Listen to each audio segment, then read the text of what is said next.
Oui, les amis, c'est Fabien Klimenko de Cannes dans les Alpes-Maritimes. Aujourd'hui, je suis l'astrologue, donc qui a annoncé et daté le virus N2010, enfin 2019 nCoV, là, le coronavirus de Chine. Et donc dans cette vidéo, je voudrais qu'on regarde ensemble le thème de la conjonction Saturne-Pluton, donc du 12 janvier dernier, et le thème astral de la Chine, pardon, c'est celui-là, et qu'on regarde donc dans ces deux thèmes un peu les deux scénarios, le pire et le meilleur des scénarios, et envisager ensemble un peu les deux scénarios. Même si moi, je planche pour le pire des scénarios, et je vais m'expliquer, je sais pas parce que je suis négatif et que j'aime faire peur aux gens, je pense pour deux raisons, donc principales, même trois, que ce virus va être important et qu'il va prendre une ampleur assez considérable et assez importante sur l'année 2020 et les années qui arrivent, dans le sens où déjà, premièrement, 2020 est une année qui est très marquée par un grand tournant. Voilà. Et beaucoup d'astrologues ont fait couler d'encre par rapport à cette année. Deuxièmement, j'ai moi-même annoncé des événements exceptionnels sur cette année, dont une épidémie virale entre janvier et mars 2020. Donc je suis obligé de suivre à fond ma foi et mes convictions, même si je me trompe et que personne n'est parfait, et que comme tout le monde, l'erreur est humaine et je pourrais me tromper sur ce que je dis. Troisième point, et non pas des moindres, beaucoup d'entre vous l'ont justement souligné en commentaire dans mes vidéos, il y a une élite mondiale qui contrôle la quasi-intégralité des ressources de la planète et des pouvoirs politiques mondiaux, et cette élite mondiale ne cache pas qu'elle veut réduire la population mondiale sur Terre. Elle veut la réduire drastiquement. Le but étant, affiché sur les Georgia Guidestones, par exemple, de réduire la population mondiale à 500 millions d'habitants. Donc on parle de 95% de personnes en moins. Donc il y a un plan assumé et affiché des élites de ce monde de réduire la population à 95%, environ 90-95%. Voilà. Donc même s'il n'y arrive pas, ça peut être un projet. Je vais rajouter un quatrièmement, mais il y a beaucoup de théories du complot qui disent qu'il y avait un laboratoire à Wuhan, un laboratoire franco-chinois qui avait des souches de coronavirus, que ce coronavirus a pu être répandu. Beaucoup parlent évidemment de la 5G. Alors il y a beaucoup de fake news beaucoup de personnes disent que voilà, l'épidémie est beaucoup plus grosse que ce qu'on nous le dit dans les médias. C'est évident que de toute façon, si ça devient sérieux, les médias n'ont pas envie de créer un vent de panique. Donc on va envisager les deux scénarios. Allez, je vous dis, moi je planche pour le pire, donc on va commencer par le pire et on terminera par le meilleur des scénarios. Et après vous ferez un peu, vous aurez les informations et vous en tirerez vos conclusions. Et si je me trompe, je serai le premier à dire voilà, je me suis trompé, j'ai fait une erreur, j'ai annoncé et daté une épidémie virale qui finalement n'a pas fait plus de bruit que ça, et qui entre la moitié 2020 et le début 2021 s'est apaisée, ce qui me semble le meilleur des scénarios, et je ferai mes excuses, et j'ai pas de problème avec ça. Vous voyez, c'est vrai que je vis pas dans la peur, et que je fais des prédictions, justement, c'est pas pour être dans l'ego, au contraire, c'est pour essayer d'informer les gens, et d'amener une voix un peu différente de ce qui se passe. Voilà.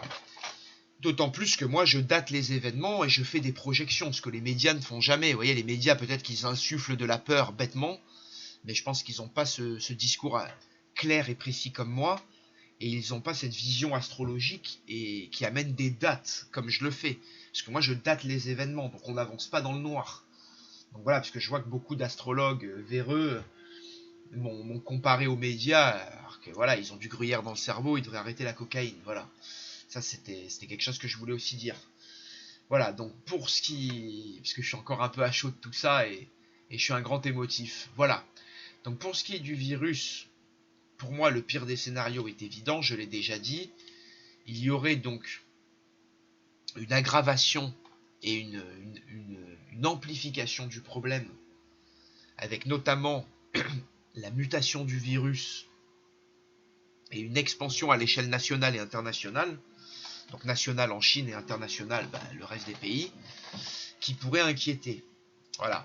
Cette expansion pourrait commencer sur la mi-mars, qui est caractérisée quand même par la fin de la rétrogradation de Mercure. Donc Mercure aura rétrogradé en Poisson.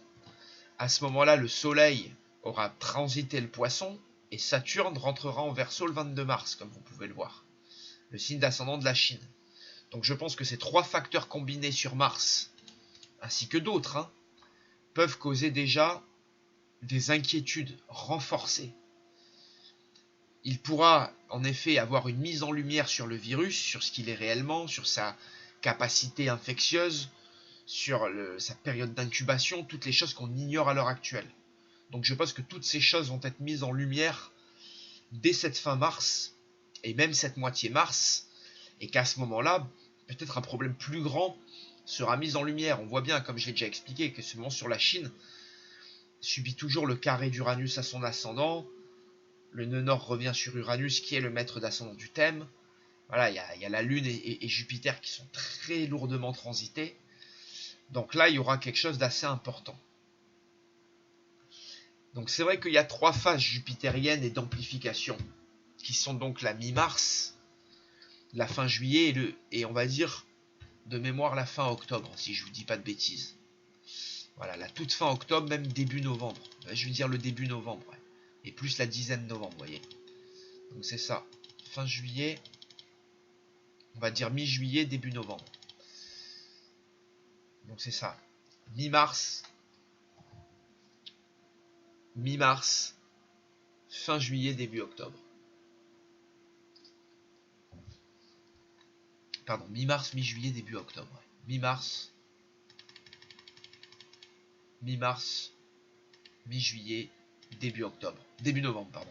Sachant, mi-mars, mi-juillet, début octobre, c'est le matin, excusez-moi. Sachant que à chacune de ces phases, il faut compter toujours plus ou moins, on va dire, un mois avant, un mois après. Voilà. Donc globalement, la première phase de Mars pourrait noter une amplification, une mise en lumière du problème. Voilà. C'est vrai que suite à cette phase de Mars, il pourrait y avoir une quarantaine renforcée et une isolation renforcée de la Chine qui dure jusque mai, juillet, vous voyez, la deuxième phase. Et c'est marrant de voir que début juillet, Saturne requitte le Verseau. Et là, à ce moment-là, effectivement, on pourrait avoir, vous voyez, au passage de Mercure en rétrograde sur le maître d'ascendant de la Chine. Vous voyez, on tombe pile sur la mi-juillet, vous voyez. Et à la phase où Jupiter va repasser sur l'amas, justement du 12 janvier. Vous voyez. Donc là, cette phase de juillet peut noter là une amplification, vous voyez, une mise en lumière d'une mutation du virus ou autre. Et dans le pire des scénarios, vu que là on est dans le pire des scénarios, ce problème pourra encore s'aggraver là. Donc malgré les restrictions de Chine, ce problème pourrait s'aggraver sur deux phases, donc juillet et début novembre. Ce qui amènerait un début 2021 avec une aide internationale en Chine, et peut-être l'ONU et une aide internationale et de grands renforts pour pouvoir débourber ce problème. Voilà. Qui lui pourrait s'apaiser, là par contre, on peut y penser dès la deuxième moitié de 2021 et même dès la première moitié de 2021. C'est vrai que ça pourrait commencer à aller mieux. Et finalement, là, on voit les carrés sont partis. Il reste quand même le carré d'Uranus, la carré à Pluton et Mars. Mais c'est vrai qu'on peut penser que oui, ce carré pourrait déjà, on pourrait penser déjà que cette phase pourrait déjà améliorer les choses. Mais partons du pire des scénarios. Disons bien que l'épidémie devient mondiale et que le problème s'étend. À partir de la deuxième moitié de 2020, on va dire entre la vingtaine de juillet, autour de la vingtaine de juillet, autour de la dizaine de novembre, et qu'à ce moment-là, le virus mute autour de ces deux phases. Là, il y a une grosse mutation du virus. On s'aperçoit que le virus, qui était déjà compliqué, refait surface, ou mute, ou cause de plus en plus de problèmes. Il y aurait donc un début 2021 avec une aide internationale en Chine assez conséquente. Et malgré un début d'amélioration, une propagation de la maladie qui, vous voyez, peut rester jusqu'à au moins 2023-24, voire 25-26, la fin du cycle de 9 ans qu'on est en train de traverser. Vous voyez, et Pluton va être sur l'ascendant de la Chine jusqu'à un bon moment, là. Vous voyez, Pluton, il transite l'ascendant de la Chine jusqu'à une bonne période, là. Excusez-moi, jusqu'à 2026 au moins. Même plus, regardez, il est sur l'ascendant. Voilà, jusqu'à 2027. Et il fait même un dernier passage fin 2028, mais globalement jusqu'à 2027. Et c'est vrai que oui, c'est peut-être le pire des scénarios, mais c'est pas impossible. Et c'est vrai qu'à ce moment-là, oui, il faudra voir. Bon, après, maintenant, on est dans une époque où peut-être les épidémies peuvent durer moins longtemps. On a plus de technologie, on peut peut-être plus lutter collectivement face à ça. Donc moi, voilà, c'est là où je vais envisager maintenant le meilleur des scénarios. Il faut garder espoir. D'ailleurs, quand je vous dis j'envisage le pire des scénarios, je préfère relativiser. J'envisage toujours des choses difficiles pour être averti. Mais c'est vrai j'ai essayé un peu, j'essaie on va dire, d'amplifier chaque scénario là. Et de grossir un peu chaque scénario. Mais il est évident que ce scénario, donc grossi du mauvais scénario, pourrait durer jusqu'à pas mal de temps. Alors dans le meilleur des cas, eh ben, il va y avoir une amélioration dès mars-avril. Et peut-être une fin, des quarantaines, des mises en place de quarantaine qui d'ici là vont peut-être améliorer le virus. Peut-être qu'un vaccin, un traitement, et du moins d'ici la mi-mars à cette mi-mai, il va y avoir un vaccin qui va être trouvé, une mise en lumière du virus, et un problème va être réglé. Néanmoins, j'ai toujours cette idée que ça va être quelque chose d'important, ce virus, c'est d'assez long terme. Donc il pourrait remuter et revenir, on va dire, ou perdurer jusque cet été, et être traité sur la deuxième moitié de 2020, voire le tout début 2021, et dans ce cas-là, constituer quand même une crise assez grande, mais qui sera réglée soit, pour moi, on va dire sur la deuxième moitié de 2020, et principalement entre la fin juillet et le début novembre, et c'est là, je pense, où un vaccin sera vraiment trouvé, où même la mutation sera confinée, où il y aura eu vraiment, vous voyez, un après. Et je pense que même si le vaccin est trouvé, ou qu'il y a une mutation qui est faite sur cette deuxième moitié, et qu'on commence à vraiment lutter contre, la première moitié 2021 devrait être couronnée de succès. Et c'est vrai qu'entre cette deuxième moitié de 2020, et on va dire même là, mars, fin juillet, novembre 2020, et cette première moitié de 2021, on n'entendra plus le virus par étapes successivement, mais dès mars, on devrait avoir là, dès mars, fin juillet, on devrait avoir des périodes de succès, de réussite. Ce que je souhaite, personnellement, voilà. Auquel cas, vous avez entendu le pire des scénarios, voilà. Donc je veux pas trop, vous voyez, je fais cette vidéo pour envisager un peu les deux scénarios. Je veux vraiment revenir sur les personnes qui m'ont vraiment cyberharcelé récemment et fait beaucoup de mal et fait beaucoup perdre de temps. Même si j'ai essayé vraiment d'en sortir, mais c'est très très négatif et je me suis posé beaucoup de questions personnelles en fait. Et vraiment je m'excuse, je tiens vraiment à m'excuser sincèrement pour toutes les personnes qui vivent mal mes vidéos, quoi. Vraiment arrêtez de les regarder, quoi. Rien ne vous empêche à les regarder, rien ne vous oblige à les regarder, pardon. Et c'est pour ça que je vous dis, c'est vraiment... j'essaie d'être assez factuel et assez réaliste. Et je pense que les personnes réellement négatives, c'est les gens qui ne font rien pour prendre conscience de ce qui se passe, pour voir les faits en face. Et beaucoup de gens vont m'accuser, alors que c'est eux qui sont finalement les causes de ce qui se passe dans le monde, souvent. Si on n'avance pas collectivement, si l'astrologie n'est pas reconnue, plaignez-vous à vous-même, quoi. Vous voyez, travaillez pour que ça change, quoi. Ne critiquez pas les autres. Et surtout les astrologues, je veux dire, jeunes certes, mais doués, qui ont fait des prédictions justes, et qui essayent d'amener un peu l'astrologie, ou du moins ces arts divinatoires à leur plus haut niveau, quoi. Entre guillemets, bien sûr. Voilà. Donc c'est vrai que... Parce qu'on m'a accusé de fanfaronner, et voilà, ça m'a fait beaucoup de mal, quoi. C'est certain, quoi.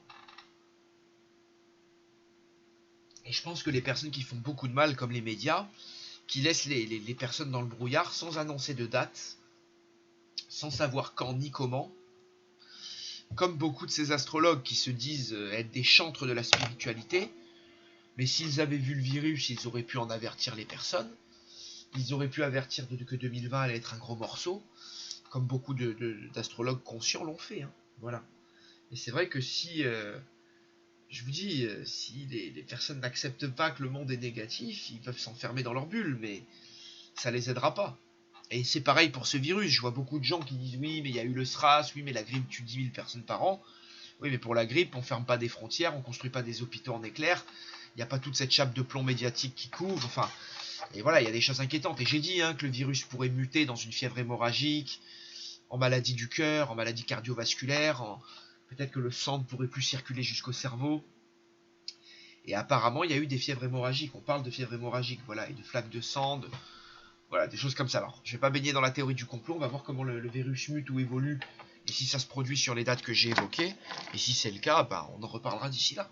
Voilà, portez-vous bien et merci de votre attention pour ce long audio. Allez, à bientôt.